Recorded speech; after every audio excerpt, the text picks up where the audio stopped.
All right, so Survivor Season 29 is in the books. Phil and Will are here to bring you everything from the finale, the reunion show, the 3 hours that neither of us feel really that great about. The right person did win, but otherwise, I don't know how much I was into it, to be honest. It was an extremely underwhelming finale and reunion show, especially the reunion show. I'm such a sucker for those reunion shows. I love them. And this one was just full of interviews from people I don't care about. They didn't talk to half of the players. I wanted to hear from Drew. I wanted to hear maybe even from Nadia about her sister, winning $1 million. Hear from, they didn't talk to so many people. And that's become a problem with Survivor since Nicaragua. It's just been a mess because once Jimmy Johnson was on the show, it was like, let's go talk to, I think it was Howie Long. They kept talking to Howie Long that season. It was like, why? And then also in that thing, they started talking to Boston Rob and Russell because they were coming back the next season for Redemption Island. So they start talking to people who weren't just on the season, who we didn't just watch for 13 episodes, and I really don't care what they have to say right now. I want to know what actually went on and why this season was the struggle that it was. And that's probably why they didn't talk to the players as much, because there wasn't that much to talk about. There weren't any really big rivalries or vendettas that didn't get settled on the island. I mean, there was the Missy Reed thing, but that was just a final tribal council speech. There weren't many mysteries. Did you know that he was doing this? Yeah. Remember in the Philippines when Pete pulled the idol clue from RC and showed it to Abby, or left it out for Abby Marie to find, and then just started that all. And then they found out, that's the kind of stuff I want to see at the reunion, where people have these realizations, and we just had none of that because nothing really crazy went on this season.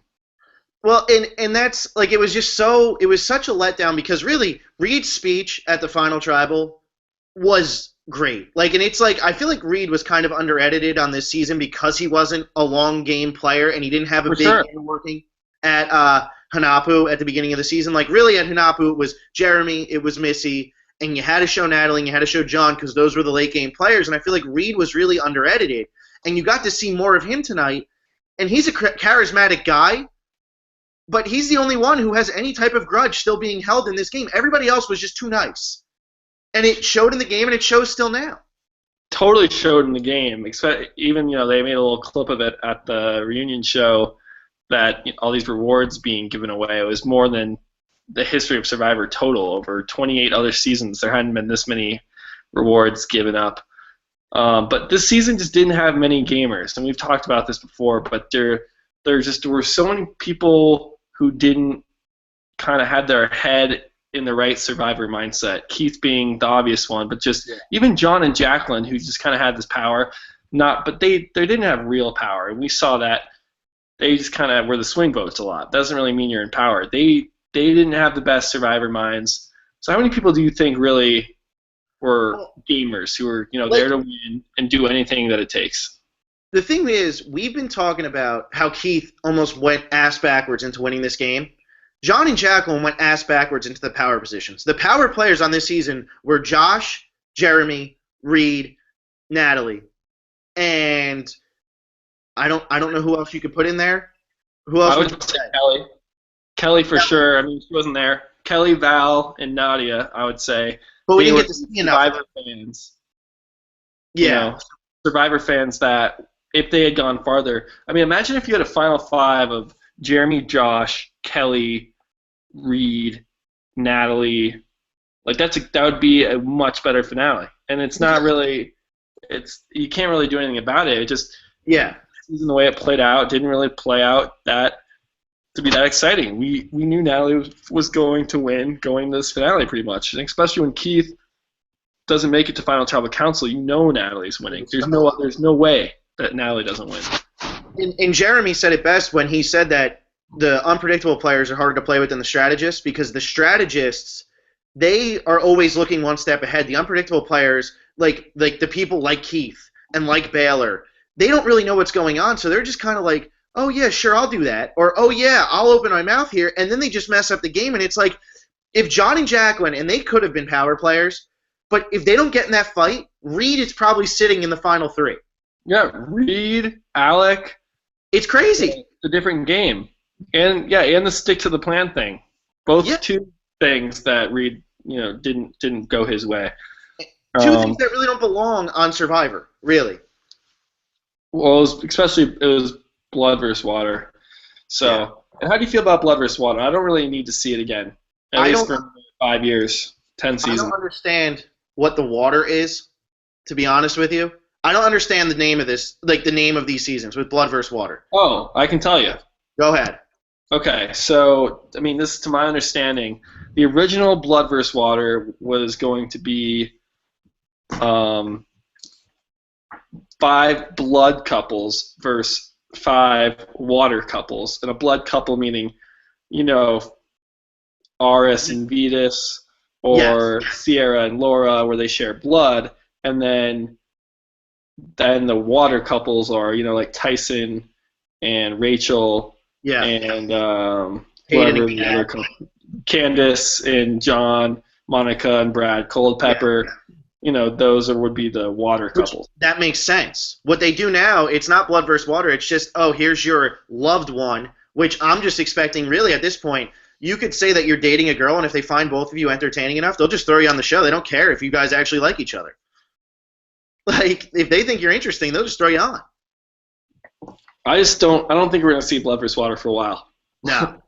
It's kind of like... you need to find 2 people that are good, and it's the first time kind of worked, I get, but I wasn't a huge fan of the first Blood vs. Water. I definitely thought it was better than San Juan del Sur, but just because I knew Tyson was the winner, like 7 episodes from the finale. Well, the thing with the original Blood vs. Water is, though, they actually, there were like feuds in that, there were rivalries in that, like people had agendas in that. In this season, nobody had an agenda.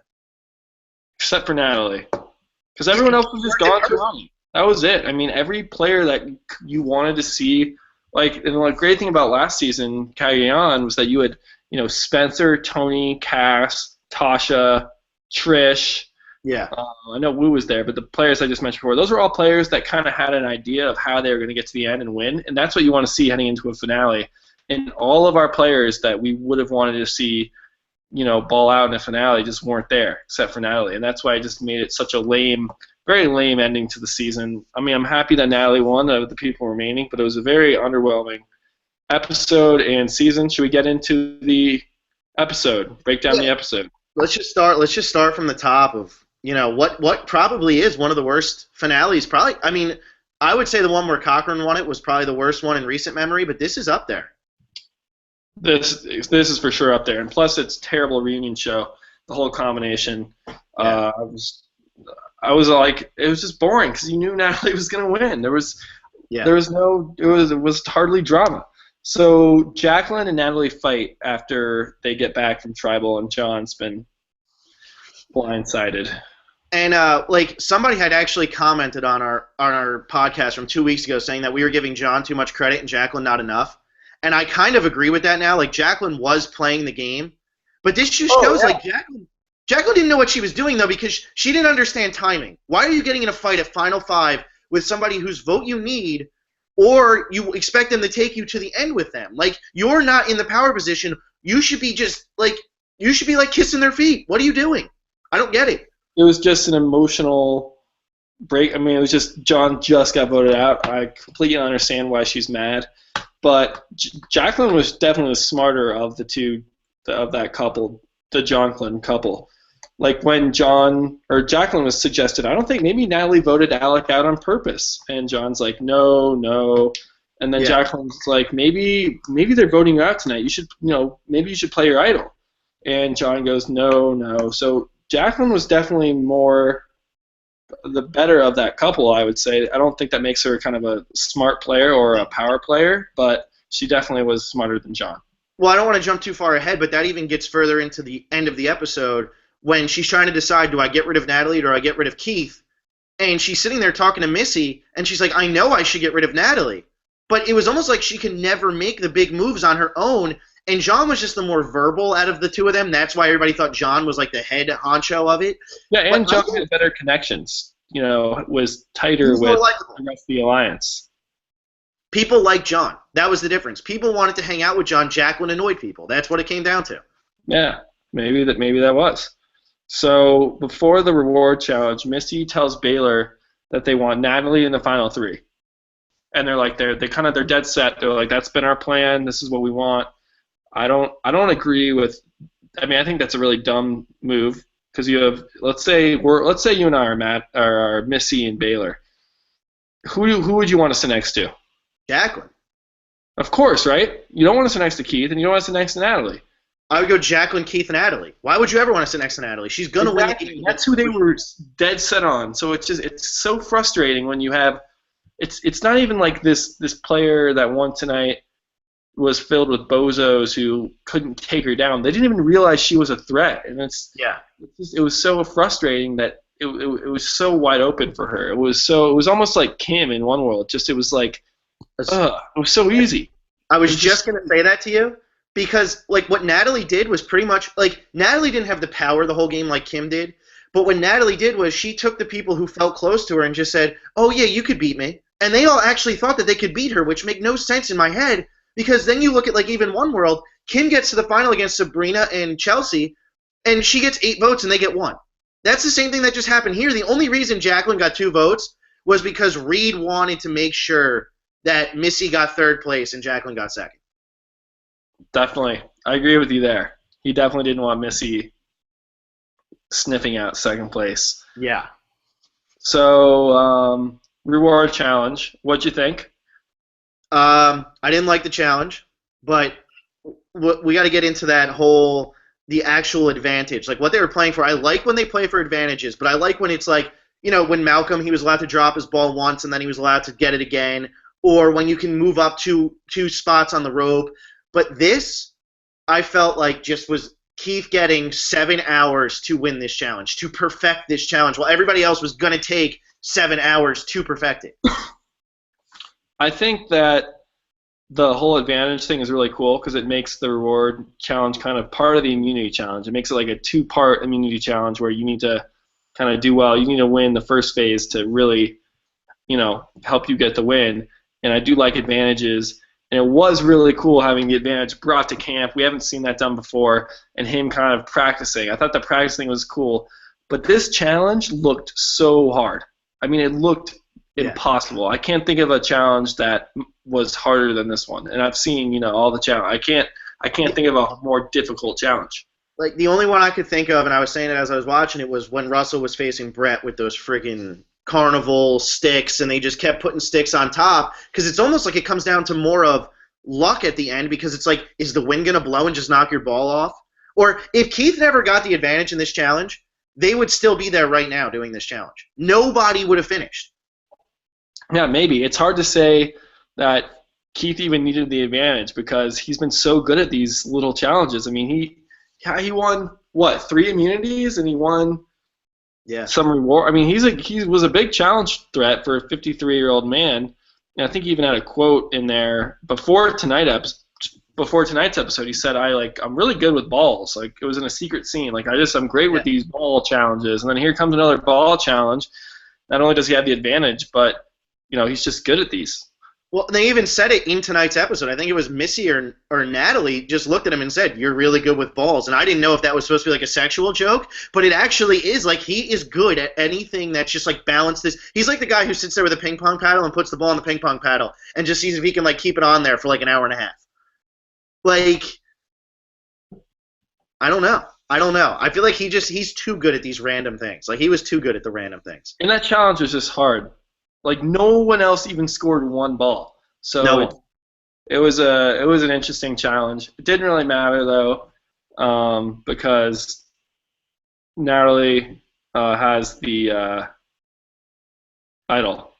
Well, yeah, Natalie has the idol. Keith gets the immunity here. So Natalie made the smart move getting rid of a Missy or a Baylor, because if she gets the Final Four with Keith herself, Missy, and Baylor, and Keith wins immunity, Natalie's going home, and Natalie knows she's going home. So she had to break them up. Totally necessary move, and I do like the way she did it. I thought it was pretty cool. I was not like what I'm thinking is the reason she did it was because she didn't think Keith could keep his mouth shut. She thought Keith was going to blab to someone that Missy or Baylor was getting the vote off, and somehow it was going to backfire on her, and they might just switch the vote and vote her out. Yeah, I mean this move it left it all in her control. She plays the idol on Jacqueline, and there's nothing anyone can do. Jacqueline wrote down Baylor, Natalie wrote down Baylor, and Yeah. that's it. Yeah, and I thought that she would have taken out Missy because I think Missy had a better chance to win at the final, which obviously I was wrong because Missy had no chance against Natalie. But I thought Missy had a better chance.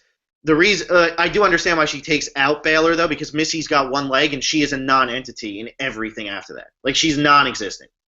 Right. I was surprised to see Baylor go home. I thought it was going to be Missy too, just because I just kind of always envisioned Baylor being in the final tribal, just because it seemed like he would get there. But yeah, it makes total sense. They didn't want Baylor in there as opposed to having Missy, who's just not going to play. It just increases your chance of winning immunity.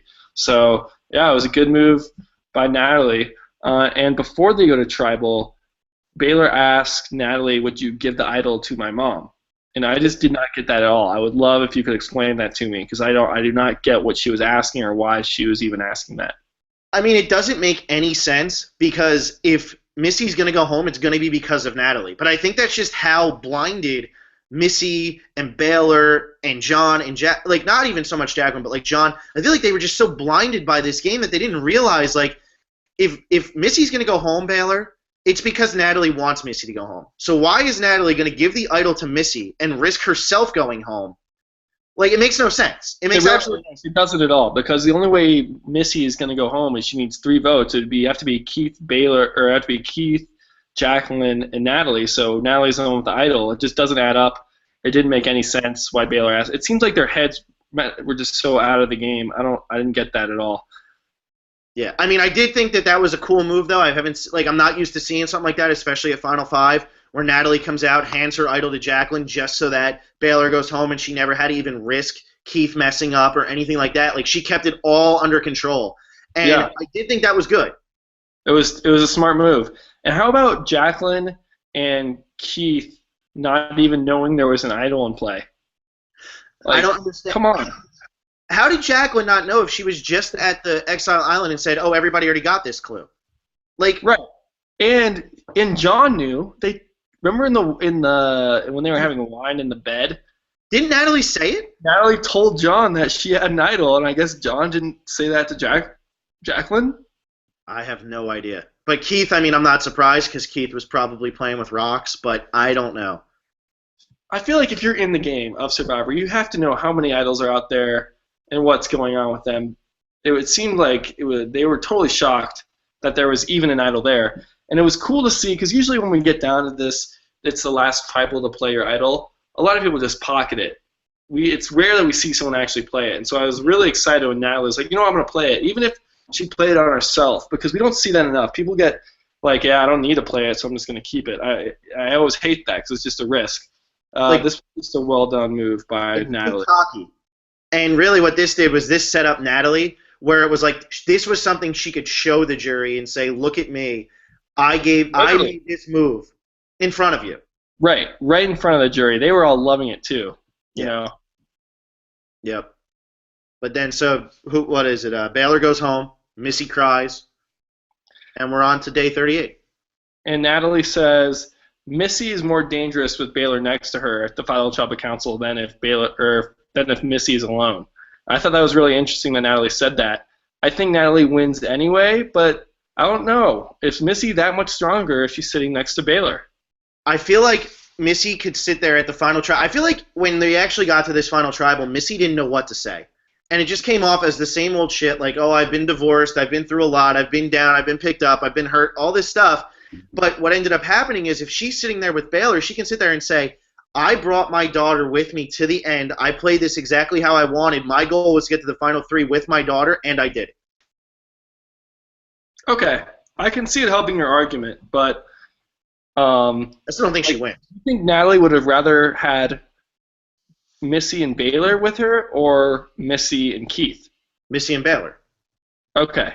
Good. I hope that's what she thinks. I mean, that was pretty evident they wanted to get Keith, but I don't know why Natalie was even worried at all about Missy and Baylor kind of sitting next to each other. It makes more sense for that vote at Final Four that you don't want them together. But Either way, a good move. And Missy also says, this is after Baylor goes home, I'm not going to have to write my daughter's name down. It's such a relief. Something like that, and that kind of struck me. It was very glossed over. It's like, wait, were you going to vote Baylor out at Final Four so that she would be on the jury? Like, there was no way she was ever voting Baylor out. So why did she even say that? It was almost like how. Well, because the argument of I brought Baylor to the finals with me, and how that is such a better argument than what we just saw her actually do. I don't know what that line was, and I was very confused by it. It's just like her saying loyalty, loyalty. All my game was all about loyalty, and then she votes off John. Like, she didn't understand that. Like, just because you say something 3 seconds ago, you were doing the opposite. So, what is going on here? I don't know. Missy, I don't know. I didn't get Missy. I don't understand her. On to the immunity challenge, and Jacqueline wins. Good win by Jacqueline. Did this look like slow motion to you, though? Which part? The whole thing. I felt like they were barely moving. Keith was walking up the stairs. Keith was walking at the beginning. And it might be it's day 38 and they're exhausted. Natalie sprinting up the stairs, but Jacqueline was going slow early. I get that Keith is old and like he's 53 years old, but I felt like Keith was like crawling through this challenge, and I was like, If you had one guy in there who was athletic, even if Baylor was still there, Baylor would have won that challenge because she would have been moving. None of them were moving. I felt like everybody was moving so slow. And that puzzle, that's not a hard puzzle. If we look at last year in Cagayan, they had this gears and shifting gears puzzle, and it looked pretty complicated. Or if you look, that was at the Final 3, but if you look at the Final 4 challenge, they had a really complicated puzzle, and that's when Cass made that big comeback. This puzzle seemed like a cinch, did it not? Well, it was the logo on your shirt, and it says Survivor. There's enough pieces that say Survivor, and then all you have to do is get the outside. It's not hard. Like, that was a simple one, and I felt like they all made it look hard. Exactly. I really don't think that was that hard of a puzzle. I mean, I could be wrong if I went and tried it, but it's the Survivor logo for the season that you're on. How hard could that be? Well, as a final immunity challenge, like, I like the scale, and I like when they do it where like they have to branch off and run to like the different obstacles and get the bags and all that stuff. Yeah, I like that part. I like that, but like this one almost felt like it was like the child of like the epic one that you're used to, because like even when they had to run to like the obstacles, they were running 5 feet. Like, they were all lined up next to each other. Obstacles were really weak. And that might have something to do with budget, because their budget isn't as high as it used to be. But yeah, remember when they have to like go over rope bridges and go really far and spread out, or go through a big maze? This one had tried to do that epic feeling, but at least put a good puzzle in there at the end. That was such a lame puzzle. My favorite one ever with that type of thing was back in Australia, all the way back then. They actually had the spider web, and they had to run across like the spider web to like all the different stations, right? And it was cool because it was like anybody could win that, and I know Colby won it because Colby won everything back then. But like anyone could win that, and it was like epic because it was like, wow, this is like really cool looking. It's hard to get each place, all this stuff. It was complicated. This, I felt like, how expensive is it to put ropes up? Like, it's not that expensive to put ropes up. It wasn't the best challenge. We can say that match, and Jacqueline winning almost proves that. It's like, if Jacqueline can win this challenge. You know what though? Good on Jacqueline. She was obviously good for her. Good for her. Nothing, not taking anything away from Jacqueline. I'm sorry, Jacqueline. That was a great win. But she really, and they showed this at the reunion show, she had no chance to win. I mean, if she takes Keith wins. If she takes Natalie wins. Well, that's what we find with so many of the Final 3s, Final 2s, is that who should I take? It's such a hard decision. It's a hard decision because either way you're going to lose, and that happens. It happens pretty often.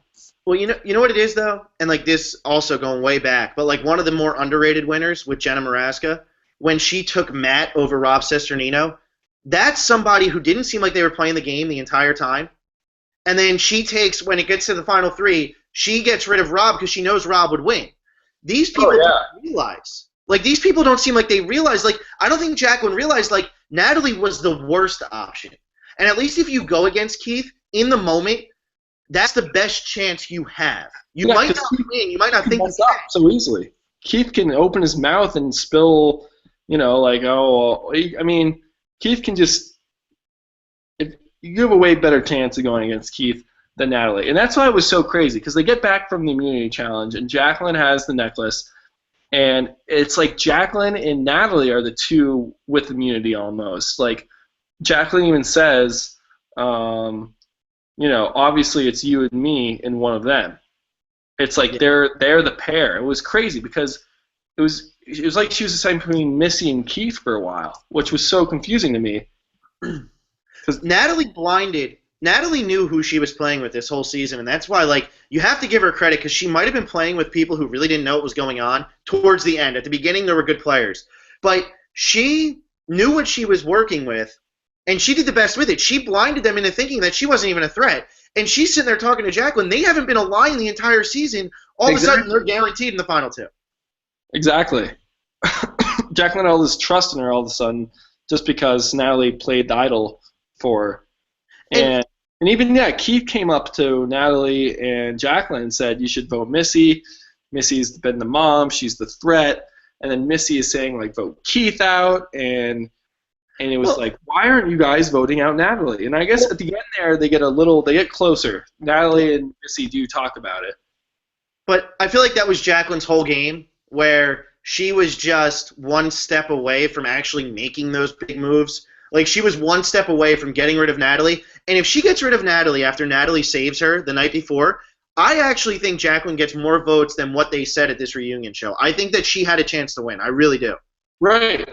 And especially when you're going against Keith, who was, I guess, the favorite. If it was Keith, Missy, Jacqueline, Keith would be the favorite. But if Jacqueline owns her games and says, look, I booted Natalie, she could point to a lot of things. She was a swing vote a lot of the time. Jacqueline could have definitely had a better shot against Keith than Natalie. All that Jacqueline had to say is, okay, Natalie made sure that my boyfriend went home. Then she made sure Missy's daughter went home and made sure I was safe.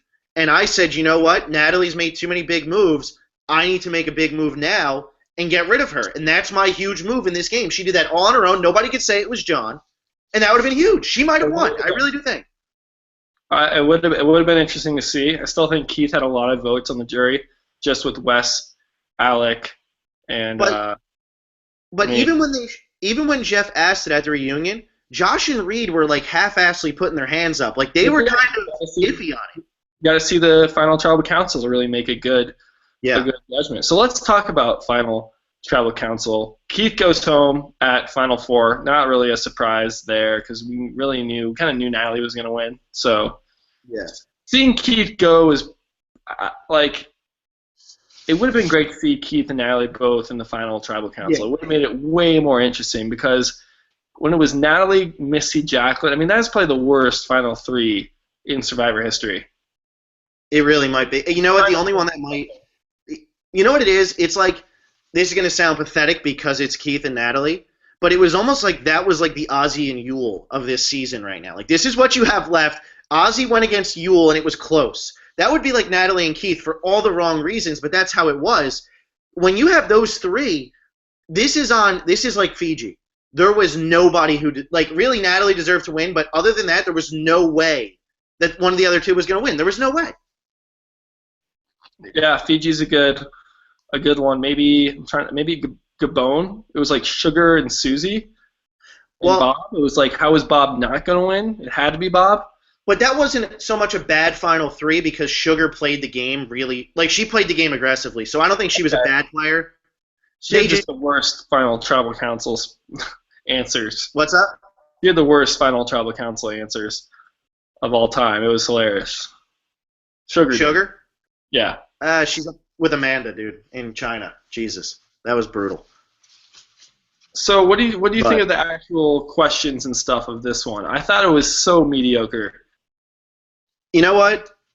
Okay, first of all, John and Josh asked the same question. I don't even remember. That's how I was like, ugh, Natalie won this thing already. Maybe it was just because I didn't care that much because I already knew Natalie was going to win. But it seemed like a very underwhelming set of questions and it didn't really get that heated. Even with Reed's speech to Missy, it was just a he said thing. There was no back and forth. So it didn't seem like a very heated tribal. It was one of those things where it was like, thank God for Reed, because like I feel like he was so under-edited on this season where he deserved more credit than he got because at the beginning of the season when he was on Hunapu, they had to show Jeremy, they had to show Natalie, they had to show Missy because these were these are the people who were going to be huge players in this game. They had to show Keith because he made it far, and I feel like Reed got kind of lost in the shuffle. But tonight I feel like you saw a lot of the charisma of like Reed where he's saying all this stuff to Missy, and I don't even feel like people were mad at him for saying it. I feel like they were just kind of like, yeah, that's kind of how we felt too. Yeah, that was a brutal, brutal speech. It was great. You know, he had a lot of imagery and a lot of good metaphors with the whole fairy tale thing. And at the end of the fairy tale, the wicked stepmother doesn't win, and it was pretty fitting. It was good. But besides that question, were there any other good questions? I'm trying to think. Because and it's the blood versus water thing. Baylor, you knew what you were going to get. You knew what you were going to get from John. When Josh just asked, like, what was the one move you made, Jacqueline, in this whole game, I was like, wait, I already heard this. Alec and Wes had nothing to say. Oh, right. So I remember that now. Josh and John pretty much did say the same thing. Exactly. What was Alec's question? I don't know. All I can remember is that he makes that face where his mouth's wide open. I can't remember anything else he does. Hilarious. That was they held on it so long too. That Alec face, just mouth open. It's so good. See, I would have loved to hear from Alec at the finale. You know, that would have been great at the reunion. You know what? And I hope that I think that this season it was because they realized that the season wasn't that good. I think Jeff knew that it wasn't that good. Last season they kept it in the show because you wanted to hear from those cast members because a lot of big moves were made last season. This season, there were a lot of remaining things that people needed to know. I mean, there was no big mystery this season. There was no realization that needed to be made, like the whole Pete in Philippines when he planted that idol clue that RC and Abby Maria shared. Like that was a huge thing that they found out at the reunion. Like those are the things I love. You know. What did we find out at this reunion? John and Jacqueline got engaged. Nobody thought Keith could play. And John Rocker's friends with everyone because John Rocker's actually a cool guy. That's what we learned. It was the lamest reunion show. Way too many interviews with random people. And, like, I don't want to be, like, this is not me being insensitive at all, but, like, you can only hear about, like, the thing with Survivor is they try to make it more of like a platform for like change, and it's like, oh look, because these people are on the island, I don't need to hear so much about Josh and Reed being gay Christians who are helping the community and stuff. Like if you want to address that like for a second, fine. That was a whole segment.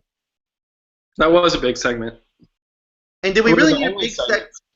What's up? Well, that was one of the only segments. I mean, they didn't. Where they actually talked to castaways. They didn't talk to the people who played the game. And I think it's just because the season was just so lame in itself. There wasn't really that much to talk about. But they didn't. It was just. I love reunions too. The reunion shows are my favorite. Like, and the All Stars reunion is one of the best 45 minutes of TV. I love that. Where like Jerry gets booed off stage, Rob proposes. There's just. This whole finale felt so lame. Do you have anything else to say about the finale and reunion? Well, the only thing I want to say about this reunion is when you had the All-Stars and even Heroes versus Villains when they went to throw Russell's paper in the fire, or China when you had Jean Robert and James like ripping into the Virgin guy, asking him if he gotten laid yet on national TV. Like, these are all things like where it's like moments where it's like these are people who either bonded together and the relationships felt real, or they still had bitterness towards each other. In this one, it was kind of like, oh yeah, we all just kind of hang out now. Or like, oh, Reed and Missy don't talk to each other anymore, but everybody else doesn't have a problem with each other because really this season was full of fake fights and like there was nothing real about this season. That was always my problem with it. The cast didn't feel real, nothing felt real, and it just showed in the reunion even more. A charismatic, likable cast that they did not intertwine together well at all. As I watched this season, I was enjoying it, and I did like it, and I looked forward to every episode. But when we look back on this season, it's got to be one of the worst seasons, I think. I didn't think I'd say that because it did have some great episodes. post-merge with some big moves. The But Jeremy Blindside's one of the best tribal councils ever. yeah, but it was besides that, it was just, especially having such a lame finale. It's this is definitely a bottom tier season. I can probably think of 5 seasons that aren't as good. Well, here's what I'm doing right now. I wrote down where I would rank this. I have it at 26. The only ones below it, Nicaragua, One World, Redemption Island. That's all I have below it. I like Nicaragua much better than this season. Really? I would have I'd probably have South Pacific. Yeah, you know what? Move this ahead of South Pacific. South Pacific was horrible. Yeah, I didn't like South Pacific. And Caramoan, it's like right there. I'm one of those strange people who actually kind of liked Caramone a little bit. Not a lot, but like I would kind of put it more towards like it's still in the bottom tier, but it's a little bit higher on the bottom tier because it did have good characters. It had Reynolds. It had the returning people that you kind of liked. Brandon Hance, forget him. That whole thing was just ridiculous. I felt bad for Philip. I guess Caramoan wasn't that bad. We'll have to see how this season kind of. But if you're trying to remember this season like 2 years from now, who are you going to remember? What are you going to remember? It seems such like just an unmemorable season. Well, and do you think in the future they're obviously going to do a returning cast season because Survivor loves returning cast seasons? Who do you think would come back from this season? Who do you think's a lock, first of all, and who do you think might come back? Because last season you knew the locks. Cass will be back. Tony will be back. Spencer will be back. They fit the stereotypes and they fit them perfectly. I could even see LJ coming back, maybe. From this season, even Tasha could come back. From this season, who's a lock and who's, you know what I mean? Like, I would say there's no locks. Yeah, I agree. No locks to come back. I think that I would say Jeremy, Reed, and Josh. But what confuses me is why did they under-edit Reed so much before Josh left? When Josh left, then Reed became a big character. But before Josh left, you barely heard from Reed. Reed was invisible for the first part of the game, and it's not like they had to get so much in. There was so much going on in these early episodes. I mean, pre-merge, it wasn't anything special. I don't know why Reed could have, especially if Reed had been one of these bigger characters. But he didn't make it far either. I mean, he made it farther than Wes, Jeremy, 7th or 8th, and Josh. But that's the problem. All the good players this season went out early, and that's just you can't because they don't tell people who to vote for. You're not going to. I mean, production doesn't get involved in the game, and the votes go how they go, and you're left with the finale of Missy, Baylor, Jacqueline, Keith, and Natalie, and there's nothing you can do. And that's what when people say to me, oh, you still watch Survivor? Oh, it's rigged, all that stuff. Like, oh, it's obviously rigged. If it was rigged, that season would have been so much better. They could have had Jeremy, Josh, and Reed sitting in the final 3, or Jeremy, Josh, and Natalie sitting in the final 3, or, something along those lines. What they got was garbage. Yeah, this is a big proof of why it's not rigged. I don't know how many people say they think it's rigged. They just don't know what they're talking about. There's no point in arguing with them. The show's not rigged at all. Because if you think about it, this season, the good players, we didn't get to see much of Nadia. Kelly went out before the merge. Dale was playing pretty good for somebody who had no chance coming in as an older guy who was not social. Dale and Kelly could have been, if they got really screwed by the tribe swap. They really did. And that gave John and Jacqueline a lot of power, just a tribe swap. Who would have thought that goes into it? After watching episode 1, if I would have told you Jacqueline would be the last person left from Koyopa, you would have called me insane. If you had told me the final 3 was Jacqueline, Missy, and Natalie, I probably would have stopped watching. Because you know what? At that point, I still hated Natalie and Nadia just from The Amazing Race.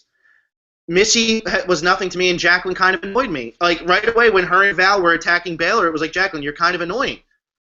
I mean, it never stopped.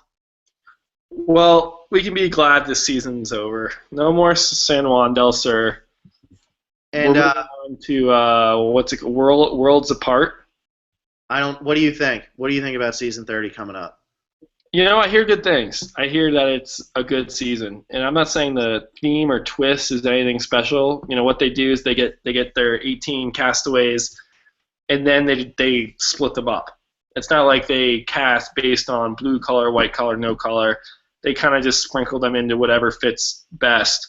So I think it's just going to be a season of Survivor. Jeff will overplay this theme like out of his ass. Like, what's it really like fighting against the white collar? When you're a blue, like he's going to get really into that. That won't matter at all. It's going to be 3 tribes of 6. After 4 episodes, they'll turn into 2 tribes. Yeah.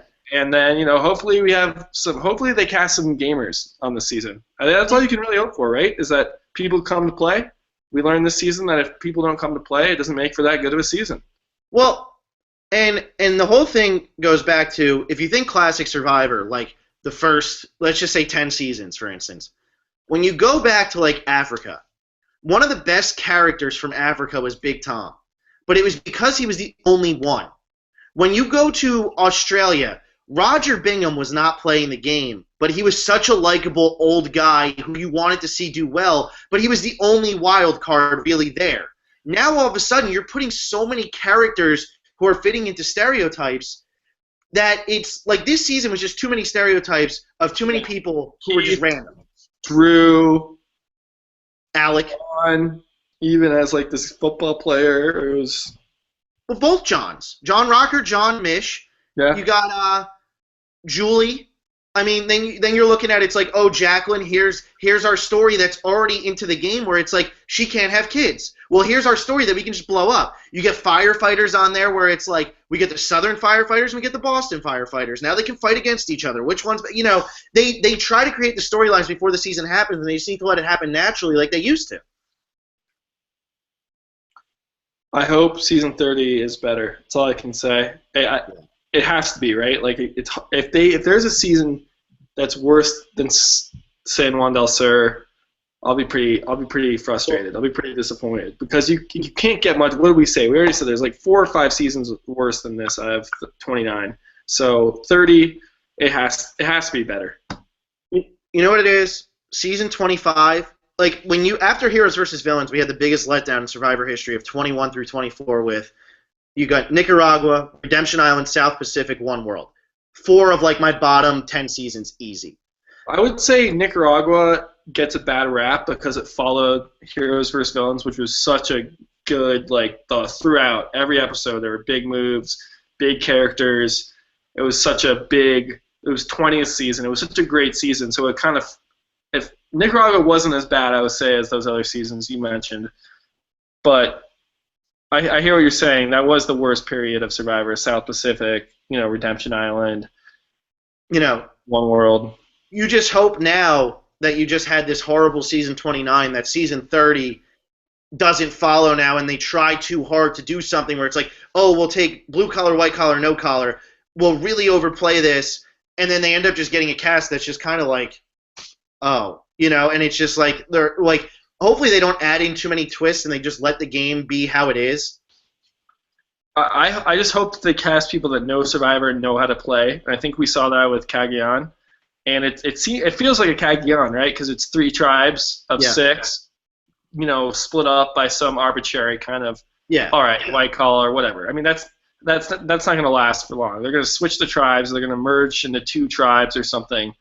That twist won't last. It's all about the people. It just has to be good people. Well, look at Brains, Brawn, and Beauty. You had a hairstylist on the Brawn tribe. You had a horse trainer on the Beauty tribe. You had none of the people were that good looking on the Beauty tribe compared to what Survivor normally has as their hot girls on the seasons. And it was that's the best you could come up with for Beauty.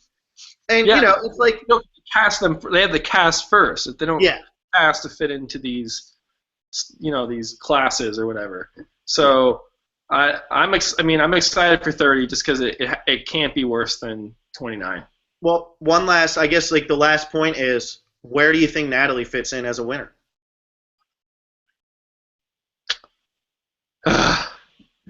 It's hard. It's hard to say because she played against so many idiots, really. It's like with Kim, Kim dominated One World, but anyone could have dominated One World. Yeah. All you had to do was have a brain, and you could walk to the end.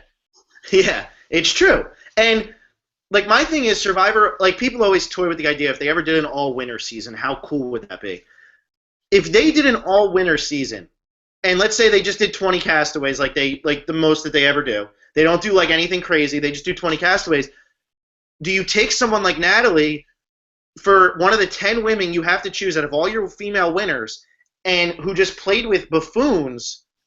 And do you put her on that season? Like, is she really a top 10 woman player?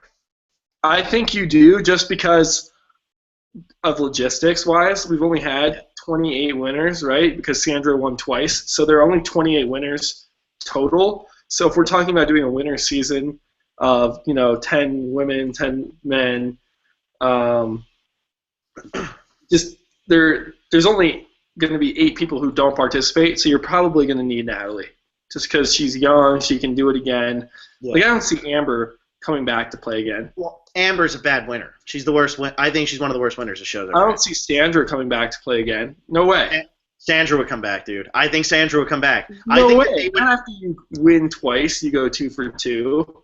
I think they would offer her money, dude. I really think that they would offer Sandra money to play again to see if she'd go 3 for 3. I'm not even kidding. I think they would. I would love to see Danny Boatwright play again. She was fantastic, and she's incredibly criminally underrated. She is so underrated it hurts. Yeah, she was great. I'd love to see her play. She said she'd only play again if it was an all-winner season. Yeah, well, that was who else said that? An all-winner season is very unlikely, just because it's not going to happen. But I just like to think about it as if you had to put 20 winners on an island, is Natalie one of the best 20 winners? Don't even worry about gender lines. Is she one of the best 20 winners the show's ever had? And yeah, sure, she only has to beat out 8. But when you win a season like this, it's kind of undervalued. No, it's hard. It really is hard because when you play against this week of the cast, you can't grade. It's hard to grade yourself. It's how good is Natalie? She did make a lot of moves. She had her head in the game the entire time. She was, very smart socially. She was strong physically. I think she won. She won an immunity. Maybe she was. She competed in all the challenges. She's a great winner. She won 2, I think. 1, 2. Okay, so yeah, she's a strong winner. It just is really lame that she had this week of the cast. And you could say the same thing about Kim too. One World had probably the worst cast, probably worse than this cast, and Kim just breezed right to the end. Well, One World, I cannot name. I think I can maybe name Troyzan, Tarzan, Kim, Chelsea, Sabrina off the top of my head. Other than that, I really don't know. Colton, Kat. Well, Colton, yeah. Colton, Kat, and Monica, but they played again. If they never played again, you would never. I don't know what place they finished. I don't remember. I know Colton went out before the merge, right before it, but Kat, I don't really remember. Kat had the best thing about the appendix, the appendicitis. It was quite funny. But so where do you have Natalie? Would you say she's a top 20 winner? Well, let me just think out loud here. As far as winners who are worse than her, I would say probably Fabio's got to be worse. Because Fabio really didn't have to do anything. Okay. You could probably say Bob, too. I liked Bob, and I always thought Bob did well. We're not talking about who we like here. Because, I like Fabio. But we're saying just gameplay-wise, I think Bob is underrated. Bob made the fake idols. Bob overcame the whole thing that he was the old guy, and he was a physical threat the entire time. I feel like Bob was underrated. Okay. Natalie White. I think she's. I mean, the way the edit showed her, I think she's much better than that. She had a great social game and went to the end with 2 goats, pretty much. Yeah, that's really the editor's fault. But, okay, let's say Boston Rob, the season he won, makes it a bad winner, in my opinion, because he won Redemption Island. If he wins Heroes versus Villains or if he wins All-Stars like he should have, he pretty much won All-Stars because Amber did. Amber's worst winner, no doubt. I love it. It's hard. It's hard to say. It is. It's hard to say, but Natalie's on the cusp of not really being one of the best winners, and it's really not her fault because she played well with what she had.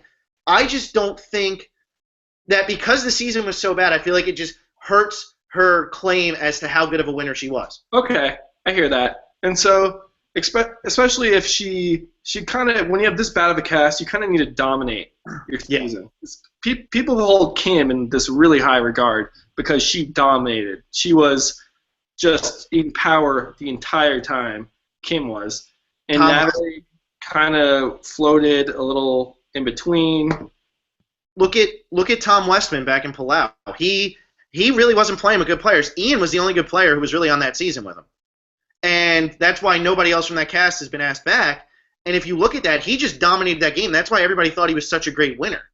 And all around, yeah. He had a great game. She didn't dominate this game. She kind of fell into it after Jeremy. Really, when the merge hit, nobody thought Natalie was going to win because she wasn't getting that type of edit and she wasn't really doing much. When Jeremy went home, it was like, okay, Natalie might have it. Natalie's going to have to scramble. And when she started scrambling, she started playing really well, but she didn't dominate from start to end like some of the better winners have with week gap. And that's what hurts her because she didn't dominate from start to finish, and she didn't play against that many good players. So, and we just saw her win tonight. It's hard to kind of place her in of Survivor history, but you got to think about it more. You know what I mean? One of the best winners, but it's hard to say she's one of the worst because she did do a lot of things right. You know what she is? She's like the person who, like we were saying with like the all-winner season. She's the one who's on the cusp. She could go one way, she could go the other. She might be better. She's better than Vesapia, like that type of thing. But she's not going to be up there with a guaranteed ask back like a Richard, like a Hatch or a Kim. Kim's a guaranteed ask back because of how good she played.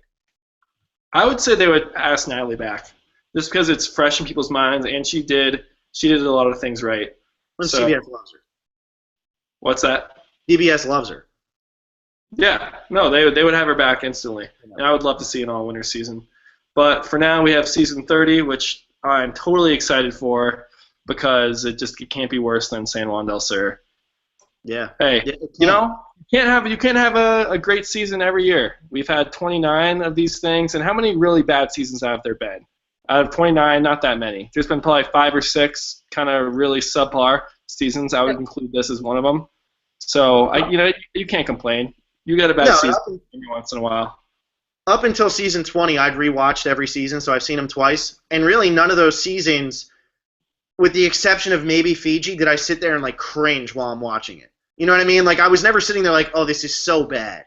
But like, even Fiji had some great moments too, and had some great players. And Earl is a great winner from Fiji. And maybe Thailand. That's probably one of the bad seasons from 1 to 20. So I guess there's 2 out of like 20. And then we have, that streak of bad ones. But, San Juan del Sur, it is what it is. I'm glad it's over. Yes. We can move on to season 30, and we will be back for season 30. We will be recapping. I guess we'll do once the cast videos come out, we'll do some type of cast assessment and make some predictions. And, looking forward to that. Yeah. So, until season 30. Until then.